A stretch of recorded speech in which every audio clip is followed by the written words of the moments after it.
आज हम बात करेंगे नेटफ्लिक्स के बहुत ही पॉपुलर शो क्वींस गैम्बिट के बारे में और इस शो की पॉपुलैरिटी की वजह से चेस की बढ़ती पॉपुलैरिटी के बारे में।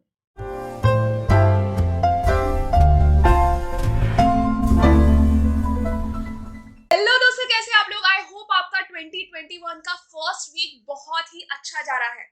2020 एक ऐसा साल था जिसमें हमने बहुत सारे ऐसे काम किए जो हमने आज तक कभी भी फुल टाइम नहीं किए थे। हमने झाड़ू पोछा किया, बर्तन साफ किए, ऑनलाइन ब्लॉग्स और यूट्यूब पर देख देख कर अलग अलग डिशेस बनाई और हमने कई सारी नई हॉबियां भी ट्राई करी।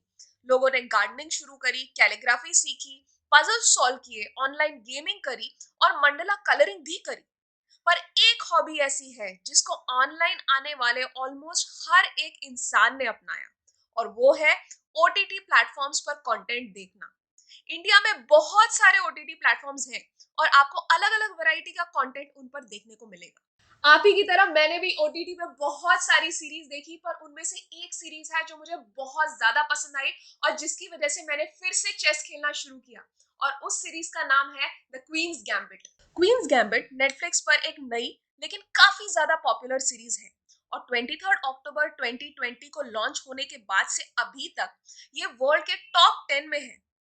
ये बेथ हार्मन नाम के एक अनाथ पर विलक्षण लड़की की कहानी है जो बड़ी होकर एक वर्ल्ड फेमस चेस प्लेयर बनती है। बेथ के बचपन में उसके माँ के मेंटली अनस्टेबल होने के कारण उसके पिता उन लोगों को छोड़ के चले जाते हैं और इसी अनस्टेबल हालत में ड्रग्स और अल्कोहल के इन्फ्लुएंस के अंडर जब उसकी माँ एक दिन गाड़ी चलाती रहती है तो एक बहुत बुरा एक्सीडेंट होता है। इस एक्सीडेंट में उसकी माँ का देहांत हो जाता है। गाड़ी बुरी तरीके से टूट जाती है, लेकिन बेथ को एक खरोच भी नहीं आती। बाद में पुलिस उसे एक अनाथ आश्रम भेज देती है। ये कहानी 1950s और 60s के केंटकी यूनाइटेड स्टेट्स की है। अनाथ आश्रम में बेथ जोलीन को अपना पहला दोस्त बनाती है। आश्रम में उसे रोज ट्रैंक्विलाइजर की गोलियां दी जाती थी। अब आप बोलेंगे कि इतने छोटे बच्चों को ट्रैंक्विलाइजर की गोलियां देना क्या ये लीगल भी है? लेकिन 1950s के यूएस में ये लीगल था और ज्यादातर अनाथ आश्रम में बच्चों को ये गोलियां दी जाती थी उन्हें शांत रखने के लिए।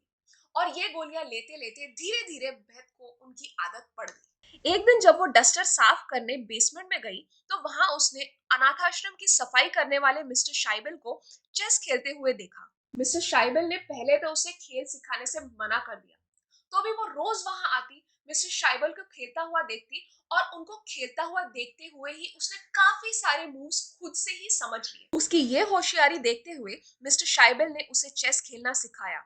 वो चेस के पीछे इतनी दीवानी हो गई, इतना कि उसे सोते हुए भी चेस के गेम्स ही दिखते थे।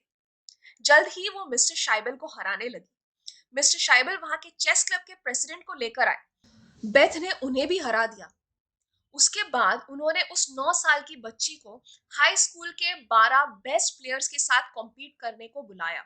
बेथ ने एक साथ मतलब पैरेलली उन 12 बच्चों के साथ खेलते हुए उन सभी को हरा दिया। सभी बेथ के इस काबिलियत को देखकर दंग थे, लेकिन एक प्रॉब्लम थी। बेथ को ट्रैंक्विलाइजर्स की आदत पड़ चुकी थी और उस समय तक ये लेजिस्लेशन आ गया था कि छोटे बच्चों को ट्रैंक्विलाइजर नहीं देना चाहिए।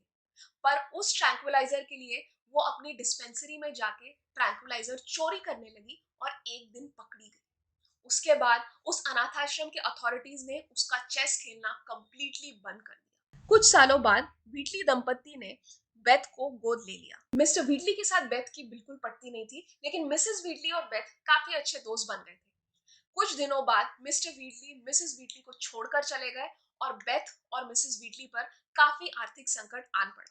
एक दिन बेथ को केंटकी स्टेट चेस चैंपियनशिप के बारे में पता चला और वो उसमें भाग भी लेना चाहती थी, लेकिन उसकी फी भरने के लिए उसके पास पैसे नहीं थे। ऐसी स्थिति में उसने मिस्टर शाइबल को पत्र लिखा और उनसे पैसे मांगे।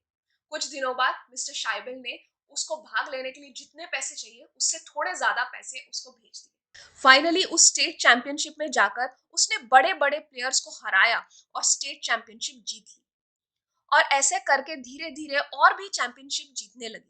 मिसेस व्हीटली उसकी मैनेजर बन गई और उसे यूएस के अलग अलग स्टेट्स में चल रहे कॉम्पिटिशन्स में भाग लेने में मदद करने लगी। बाद में वो अपना पहला इंटरनेशनल टूर्नामेंट खेलने मेक्सिको गई, जहां उसका सामना पहली बार रशियंस के साथ हुआ। कुछ मैचेस जीतने के बाद उसका सामना वर्ल्ड चैंपियन बोर्गोव से हुआ। बोर्गोव ने उसे बहुत ही बुरी तरह हरा दिया और जैसे ही वो रोते रोते अपने रूम पर पहुंची तो उसे पता चला कि उसकी माँ मिसेस व्हीटली गुजर गई है। उसके बाद पूरी तरीके से टूट चुकी बेथ घर वापस आके शराब और ड्रग्स के चक्कर में पड़ गई। कुछ महीनों बाद बेथ यूएस चैंपियनशिप खेलने गई और यूएस चैंपियन बेनी वॉट्स को हराकर यूएस चैंपियन बन गई। इस सब के बावजूद वो और बेनी बहुत अच्छे दोस्त बन गए और बेनी ने उसे पेरिस के टूर्नामेंट के लिए ट्रेन करने का ऑफर दिया। बेथ ने बेनी से ट्रेनिंग ली और पेरिस में काफी अच्छा परफॉर्मेंस दिया। उसका फाइनल मैच बोर्गोव से होने वाला था, लेकिन उसकी पहली रात को उसने काफी ज्यादा पार्टी की, काफी ज्यादा शराब पी और जब वो मैच खेलने गई तब वो ठीक मेंटल स्थिति में नहीं थी और फिर बोर्गोव ने उसे बुरी तरीके से हराया। इतनी बुरी हार के बाद तो वो कंप्लीटली नशे में डूब गई, बहुत ज्यादा शराब और ड्रग्स लेने लगी। कुछ दिनों बाद उसकी अनाथाश्रम की दोस्त जोलीन आई और उसने उसे बताया कि मिस्टर शाइबल गुजर गए हैं। वो दोनों मिस्टर शाइबल के फ्यूनरल में गए और उसके बाद बेथ मिस्टर शाइबल के बेसमेंट को देखने गई। वहां उसने देखा कि मिस्टर शाइबल ने उसके हर एक न्यूज़पेपर, जिस भी न्यूज़पेपर में बेथ का नाम आया है, उसका फोटो आया है, जिस भी मैगजीन में उसका नाम आया है, उसके ऊपर आर्टिकल्स आए हैं, वो सारे आर्टिकल्स और न्यूज़पेपर्स की कटिंग्स अपने नोटिस बोर्ड पे लगा के रखी थी, मानो यादें सहेज के रखी थी। और बेथ और मिस्टर शाइबल का इकलौता फोटो उस नोटिस बोर्ड के बीच में लगा के रखा था। ये सब देखकर बेथ में एक बहुत ही अलग तरीके का बदलाव आया। उसने शराब और ड्रग्स कंप्लीटली छोड़ दी और जोलीन से पैसे लेकर वर्ल्ड चैंपियनशिप खेलने मॉस्को चली गई। मॉस्को में उसने बड़े बड़े वर्ल्ड प्लेयर्स को हराया और लास्ट फाइनल राउंड में उसका सामना उसके सबसे बड़े कट्टर दुश्मन और वर्ल्ड नंबर 1 बोर्गोव से था। और इन दोनों के बीच का ये मैच इतना full of intense emotion, full of thrill and suspense है कि आप अपने सीट के, अपने कुर्सी के बिल्कुल एज पर बैठे रहेंगे। इतना इंटरेस्टिंग मैच चेस का हो सकता है ये हम इमेजिन भी नहीं कर सकते। पर कौन ये मैच जीतता है ये देखने के लिए तो आपको ये सीरीज देखनी ही पड़ेगी। इस सीरीज को, द क्वींस गैम्बिट को, दुनिया भर में 6 करोड़ 20 लाख घरों में देखा गया। गूगल पर हाउ टू प्ले चेस पिछले 9 सालों में इस साल सबसे ज्यादा बार सर्च किया गया और 63 देशों में ये सीरीज नंबर 1 पे थी।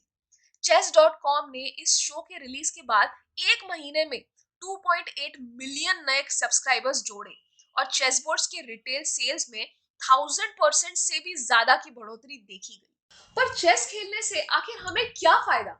चेस आपके कंसंट्रेशन और फोकस को बढ़ाता है, प्रॉब्लम सॉल्विंग स्किल्स को इंप्रूव करता है, मेमोरी भी बढ़ाता है। एक जर्मन स्टडी के मुताबिक ब्रेन के दोनों साइड्स की एक्सरसाइज करवाता है और एक वेनेजुएलन स्टडी के हिसाब से रोज चेस खेलने वाले बच्चे अपना आईक्यू भी बेहतर करते हैं। चेस को हॉबी के रूप में खेलने वाले लोगों का टाइम बहुत अच्छे से पास होता है और स्क्रीन टाइम भी कम हो जाता है। तो क्या आप चेस खेलना चाहेंगे और क्वींस गैम्बिट देखना चाहेंगे? अगर हाँ तो प्लीज लाइक, शेयर और सब्सक्राइब कीजिए और बेल आइकॉन पर प्रेस करना ना भूलिए। मैं आपको मिलूंगी मेरे नेक्स्ट वीडियो में, तब तक के लिए bye bye and take care.